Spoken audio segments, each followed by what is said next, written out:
Hi, I'm Mara Webster with In Creative Company, and today I'm so thrilled to be talking about the incredible art form of casting with some wonderfully talented casting directors. I am joined today by Julie Schubert, who's the casting director of The Diplomat, along with Brett Greenstein and Colin Daniel, who are casting directors for Nobody Wants This, and Shaheen Baig, who's the casting director for Adolescence. And Julie, in starting with you and talking about casting The Diplomat, the language and the writing of Deborah Kahn's scripts in that show are so incredible, but also incredibly dense and verbose, and the characters are tasked with delivering so much exposition for the audience as well. And so I was really interested in how the reading process really gave you this idea of how actors would be able to work with that material and what they would really bring to the table with it. Yeah, I mean and I've said this before, but the writing is so brilliant, and for me, every time you read it, you figure out additional nuance and different layers that you haven't truly discovered before. And when we're reading actors, obviously, they don't give out scripts because they're trying to keep things really really tight. But it's always fun to see actors that take the material that know exactly what's going on in the world because they are not only familiar with the show but familiar with the world in general. They're reading news, they know, what's happening. And they're also, I find, a lot of theater actors, the ones that sort of train every day, that are there, that can play. They're the ones that really get the language and really get all of the layers beneath it and can like create something super exciting. So you see a lot of theater performers on The Diplomat because they're just, I love theater. They're just brilliant. I love that. And Colin and Brett, in casting for Nobody Wants This, I've heard you talk about how you really wanted to focus on actors that you knew could bring the comedic side, because it can sometimes be easier for someone who is more centered on comedy to be able to find the drama than the other way around. And I was just interested in how that really shaped a lot of the process of how you went into discovery and really finding the right people for a show like that. Well, I mean, the great thing about this show is that it is a mix of comedy and drama, and it's very grounded, it's very real, it's very conversational.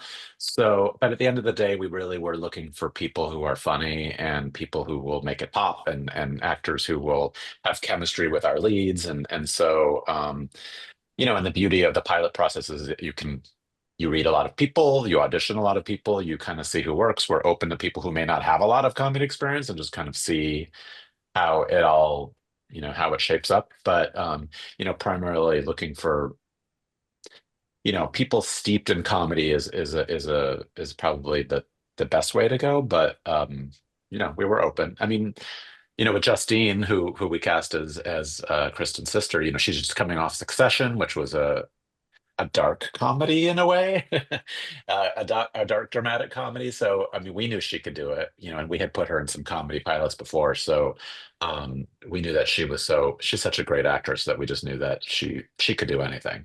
So yeah. The luxury with Nobody Wants This is we already had Kristen Bell attached. So that also was a big piece of the puzzle that was already in place, which, casting's kind of like putting a puzzle together. So it was nice that we had her to read opposite the actors from the get-go, which, chemistry is so important, and you don't always have that luxury when putting together a pilot. So we were really lucky in the fact that we had our lead actress and were able to build the puzzle around that. Amazing. And Shaheen, in talking about the casting for Adolescence, obviously it has that incredible one take format for each of the episodes, which really tasks the actors with a huge amount. And I think it's so wonderful how many theater actors actually are in the show, because it feels like there's such a transitional skill set between those two spaces. And I was interested if that was something that you and your team were thinking about specifically, or if it was just something that along the way in the process of casting that you really discovered was going to be an asset for a show like this. I think because the format and the structure was so unusual, the way that we sort of approached it was like a theatre piece, because it was rehearsal, a tech run, and then a shoot. So in a way, we did need actors that, I mean, a lot of our cast were very familiar and very experienced in theatre, but then a huge amount of them weren't, because for most of the young cast, it was their first professional job. And there were also lots of actors who hadn't ever done any theatre. But I think we approached it almost like a piece of theatre in the way that it was put together. And also in terms of sort of availability of actors, we could only work with actors that were available for the whole of those 3 weeks. And that was sort of non-negotiable from the outset. Mhm. I love that.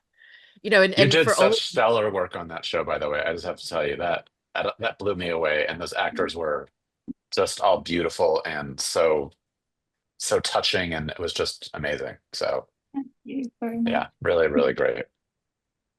No, definitely. I mean, also for all of you in casting episodic, I mean, when you step back and look at the number of roles that you're casting for, it's incredible. You know, it's into the dozens and sometimes into the hundreds in terms of every single speaking role.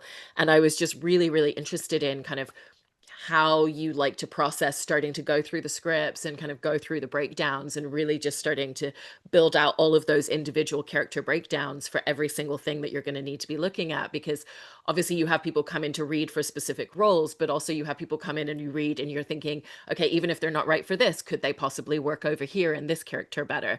And so I was just interested in how you approach that. Mm. I mean, I guess on our show on Nobody Wants This, we probably don't have the number of roles that the 1 hour dramas do. We're a pretty tight ensemble and within the family units of the show, and especially in season 1. So we didn't have a ton of, our episodic cast would, maybe be 3 to 7 people per episode. So we've kind of just, in that sense, we're lucky because we can spend a little more time because we don't have the sheer numbers of actors we need to audition.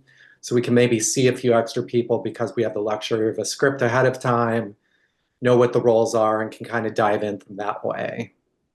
And we knew going into this season that we had a major character that was going to be introduced, who was going to be recurring throughout the season, and they wrote sides for that character before we even had scripts. So we were able to dive in on that one big part pretty early before production even started. So that's just, because our producers were luckily organized and had enough time to get us material. So but typically, like what Colin said, we don't really have a ton of parts, and the beauty of the show is that they were writing so far in advance that we had a good amount of time to do what we needed to do.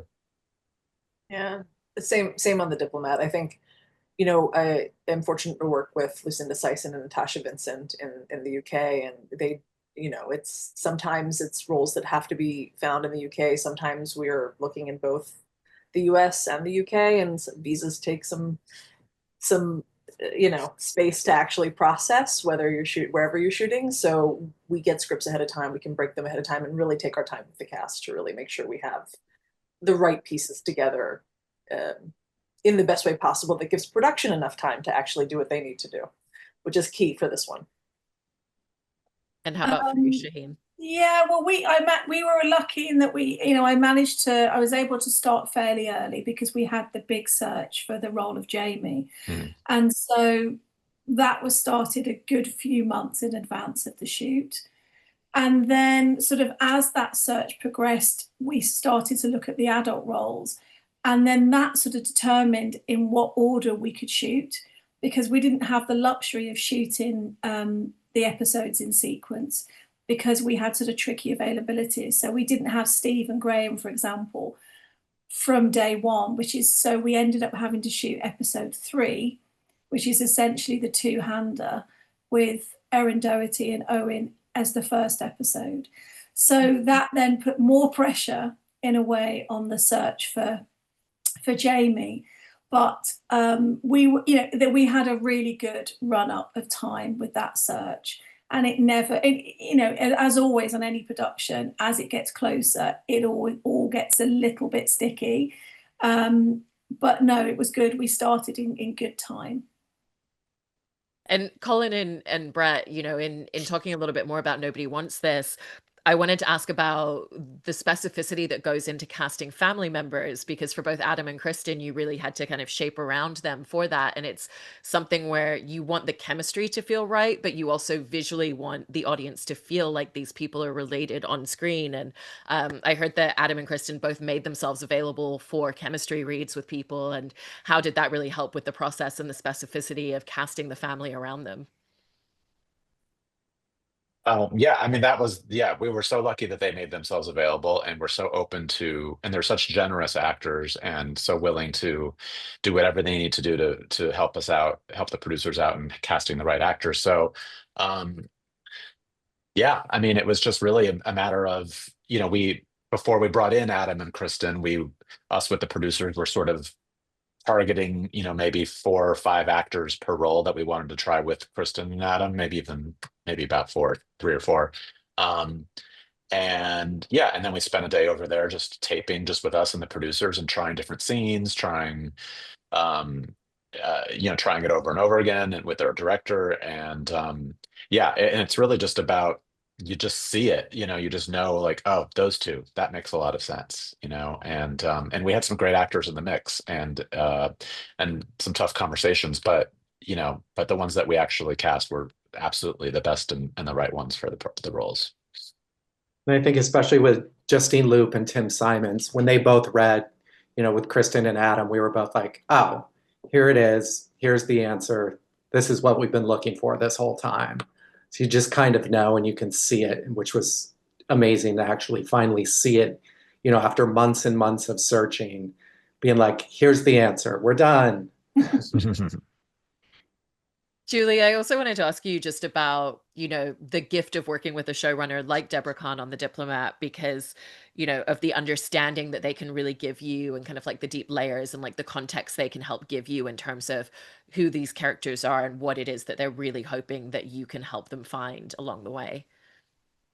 Yeah. I mean, Deborah is one of the smartest people I've ever met.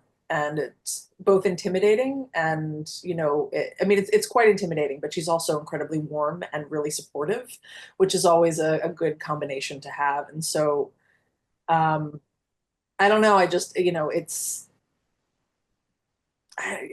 is gonna sound, I just love her. She's so great. And honestly, if she asked me to do anything, I would just be like 100%. I don't agree with you, but I'm on board, whatever you want to do. You know what I mean? Because it's just when you have that kind of point of view and that kind of vision and that kind of style, it's just, it's all going to come out fantastically in the end of the day. And I'm along for that ride. And I want to do everything I can to make sure I help you realize that vision, whatever that may be. Yeah, I love that.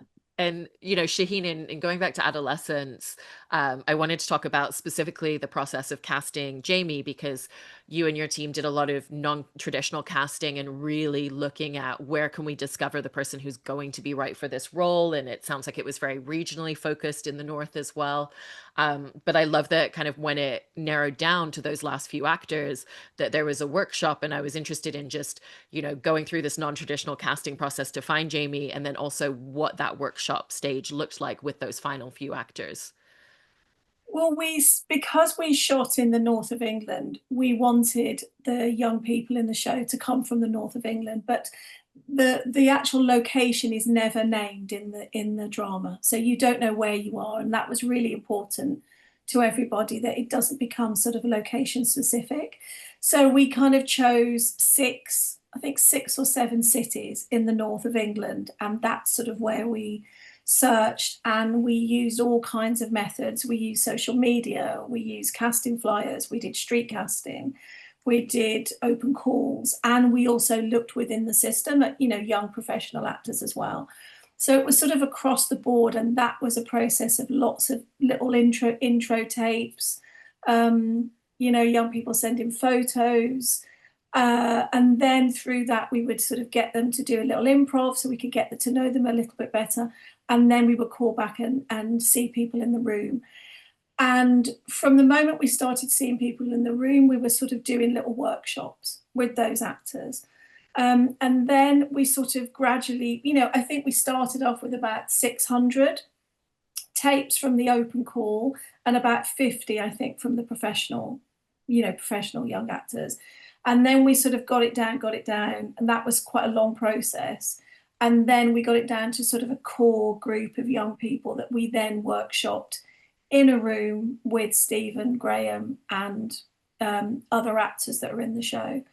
And that was sort of crucial, really, because the relationship between that young actor and Stephen was really the most important thing. And then we got down to 5 boys all in all who were on the sort of final shortlist.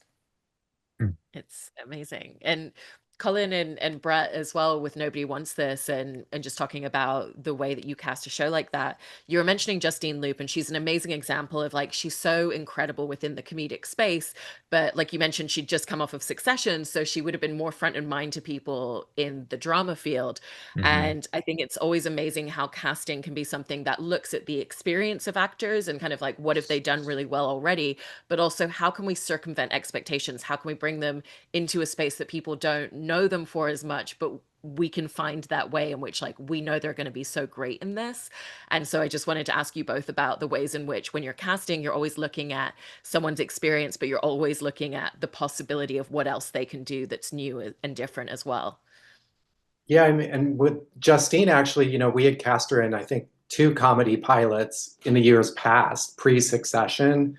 So we kind of just knew her as a comedic actress before she got Succession. So, you know, it's funny that was kind of being thought of as a dramatic actress when we knew she could do both all along. So, and that was the beauty of, you know, she was game to read the whole time. She's like, I'll come in as many times as you guys need me to. Like, I want this part and I'm ready to play ball. But it's, I think a lot of times we'll look at someone's resume and be like, oh, they've only done drama, but maybe they do have a funny bone that we don't know about yet. And that's the beauty of auditioning, to kind of see that other side. It's so great. And for you, Brett? Yeah, I mean, I was going to say and also when we do a pilot, we luckily have the luxury of time, so we can do a wider search. We can cast a wider net. We can, and agents are pitching and swearing on their lives that this person is really funny. You gotta try them. So why not? We'll try it. And sometimes they're proven right, sometimes not. But that's just part of pilot casting. Is you have to be open and obviously, we look for comedy experience, but if there's something about them that makes us think, all right, maybe this person is the right vibe, let's just try it. It's worth a shot for sure. I love that because also, for all of you, in going through casting and seeing people come in and read, what's amazing is you can have 20 people come in and read the same line, and they're all going to do something different and discover something different. And I just wanted to ask you all about, the experience and the ways in which actors come into the room and they can completely circumvent your expectation or your idea of what you were initially looking for. And suddenly you just discover something really unique and specific that they're bringing to the character that just suddenly feels like the perfect fit, and what it's like when those moments happen for all of you. I mean, there's really no better feeling when you find that diamond in the rough or that needle in the haystack when you've been looking for weeks and weeks, and specifically for us, and the sides begin to get a little stale and the jokes are not as funny as they were 6 weeks ago. And then when somebody comes in and just nails it and makes it their own and puts their own spin on it, like it's like the seas have parted and it's just like, oh my God, finally we found it. It's just, there is really no more satisfying feeling in casting when that happens. It really is kind of one of my favorite elements of the job. And also, it can be that you've read an actor on a job previously, 2 months ago, 2 weeks ago, and they didn't get the part for whatever reason, but they've stayed with you, and you bring them in and then they just are amazing. And I kind of love it when an actor comes in and they completely turn a role on its head, and they interpret it in a way that is so far removed from what's on the page, but it's brilliant. And I think that's always a joy. It's one of my favorite things. I love that. Exactly right. Yeah. Because also that's such a great point, Shaheen, about, you read an actor for one part and maybe they're not the right fit for that, or maybe they get close, but they don't land it, but then they can be so great for something else. Have you all had like a lot of instances of casting for a project and thinking very specifically like, oh, wait, we remember this person that came in for that other thing, maybe we should see them for this as well? Because I think it's so interesting how casting isn't just about the role in the room that an actor is coming in to read for. It's about that relationship and the possibility of something that could open up in the future. No, it's so true. There's such a fluidity to casting in general. You go in with an idea, having talked to your creatives and an idea of what it is that they think they want for it, and then someone can come in and just and it's not quite hitting the thing that they thought they wanted. Is just not quite hitting the way that you expect it to, and then someone that you read on a project 3 projects ago, or that you saw on this thing, or that you had read for another role, and you bring them in and they just have this sort of fresh perspective. I mean, that's the beauty of what we do, because it is so subjective, it is so fluid. Anything can be anything, and each of us are going to cast something very different. We could each have the same, in the same way that an actor can read something, the same line 20 different ways, 20 different actors, you get something different. It's the same with casting. Not one of us is going to cast the same project in the same way with the same people. So it's all about perspective, and that's part of the fun, right? That's why it's so great. And also, we are completely on, we want the very best from out of the actors. We want them to come in to what they feel is a safe space, a comfortable space, to do the best work they can do in that moment. I don't expect an actor to come in and be perfect, because it's a sketch. What they're doing in an audition room is a sketch of something. Yeah. But it is the start of a relationship, or it's the continuation of a relationship with an actor. And so you want them to leave that room feeling like whatever they did in that moment was the best they could do in that moment. So, yeah. And we love building our mental Rolodexes. It's always about well, we love this actor, might not be a right match for this project or for that role, but like Julie said, a couple projects down the line, all of a sudden, oh my God, I love that guy who we saw for that one part, which he didn't get, and he could be totally right for this. And so we just love meeting new people, kind of mentally Rolodexing them and bringing them back in until it's the right fit. It's really, especially for comedy, it's so important to just have an arsenal of, we love our charactery weirdo types, and we just love to, find those people and slot them in when we know this is the right one for them. I often think casting directors have the most extraordinary brains, because they're just full of faces. But ask me what I did yesterday and I couldn't tell you. But I can tell you I saw in a film like 2 weeks ago and what I saw them in before that. Exactly. Really true. Right. And there's also such an art form in terms of what you're doing to create that space for actors when they walk into the room. They're super nervous. They're trying to figure out if the choices that they're making are correct. And it's really about the space that you're creating for them. And, if you kind of hear them read something, knowing, okay, that's not quite landing the way we were thinking, but let me give you this note, or let's create these little adjustments to really bring your talent to the foreground in a way that I know will land better for this read. And so for all of you, how do you set about figuring out that art form of the space that you're creating and the way that you're really, collaborating with each actor as they step into this space as well? I mean, I think it's, obviously a lot of it's changed in the last few years with self-tapes. A lot of times the first round, at least for us, is us watching self-tapes. So the actor doesn't have that luxury of being in the room with us, nor do we have that, the luxury of being in the room with the actor. So a lot of times it's watching a self-tape, giving them notes, maybe zooming with them to give them some more direction and kind of hone that performance a little bit. But even, the self-tape via Zoom, we still try to make it as comfortable for the actor as possible, obviously. It's auditioning it's a skill, and some actors are better at it than others. And so we always try to make it as warm an environment, even if it's on Zoom, as possible. Is that the same for the rest of you? Oh, definitely. Yeah. And Julie, in talking about your experience when you were starting out in the industry, I love that you worked with Juliet Taylor and Ellen Lewis, who are just so incredible. No, I worked for them. I didn't work with them. I worked for them. Very, very, very specific distinction, because they're amazing and I learned a lot. And, yeah. Yeah. I wanted to ask you though about some of the things that you kind of really learned and how you feel like it's really shaped the way that you still go through the casting process, just from getting to see the way that they approached everything. They had, I mean, both of them, and honestly, many of the casting directors that I worked for through my career, they have such a brilliant eye and brilliant taste, in that they can see not only what someone has done historically with their work, but what they're capable of in the future. And I think it's not something that you can necessarily learn how to do, but it is something that you can kind of appreciate and get a sense of. So that way, when you're sort of entering your own career, you bring a little of that language and a little of that sort of specificity to it. The thing that I think is so brilliant about what they do and what they have done is the specificity. You know, every piece is very much curated in a way that makes it cohesive, that everything comes together, and each of their casts is very different in terms of tone and type and energy.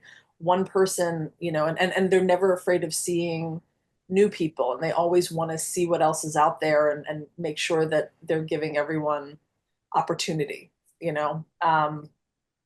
And they're also just so kind about it. And I think that's something that I got really lucky with, because I think in this business it can be, we can work with people. We've all known people in our careers that are incredibly challenging and not, and can be kind of cruel and dismissive, especially from a casting standpoint, because they don't really understand what we do, or they don't take or they don't have, they don't recognize the full value of the artistic vision that we sort of bring to the table.